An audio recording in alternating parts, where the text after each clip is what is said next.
এখন বাজে বিকেল 4টা। আর আমি একটু রেডি হয়ে গেছি। আর আজকে গুড্ডু সোনা আমাদের স্কুল থেকে ফিরে বায়না ধরেছে যে ও একটু ঘুরতে যাবে। তো সেজন্য একটু আমিও রেডি হয়ে গেলাম যে আমিও একটু ঘুরে আসি। বাড়ি থেকে তো বেরোনো হয় না। তো এখন গুড্ডু সোনা যেহেতু বায়না করছে ও একটু ঘুরতে বেরোবে, তো ওর সঙ্গে আমিও তখন রেডি হয়ে গেলাম একটু বেরোবো বলে। তো চলো তাহলে যাওয়া যাক। তো বাড়ি থেকে গাড়ি করে বেরিয়ে পড়লাম। আর কোন দিকে যাব এখনও ঠিক করিনি। তো দেখা যাক কোথায় যাই। আর রাস্তার দুদিকে ধান ক্ষেত উপভোগ করতে করতে চলেছি।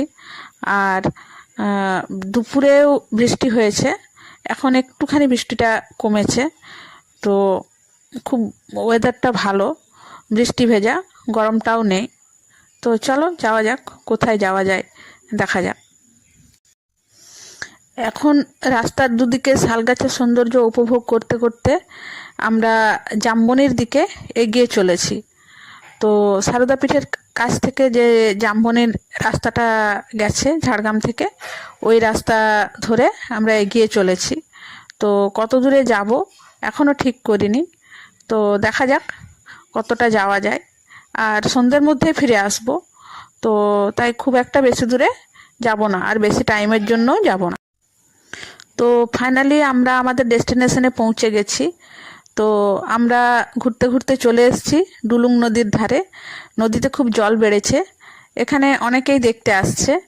তো আমরাও তখন চলে এলাম। তো এসে দেখছি এখন আগের তুলনায় জলটা একটু কমেছে, কিন্তু তবুও মোটামুটি বেড়েই আছে, এতটা জল এখানে থাকে না। তো গুড্ডু সোনাও খুব লাফালাফি করছে, ও এত কাছ থেকে এই প্রথম নদী দেখছে। তো লাফালাফি তো করবেই। এর আগে যেটা দেখেছে সেটা দূর থেকে দেখেছে, সুবর্ণরেখা নদী। আর এখানে এই প্রথমও এলো।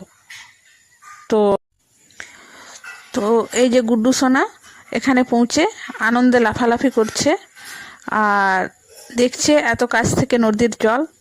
এর আগে তো ও কখনো এত কাছ থেকে দেখেনি, দূর থেকে দেখেছে, কিন্তু এত কাছ থেকে ও দেখেনি নদী কখনো। তো এর ফাঁকে একটু ফটোশ্যুটও করে নিল।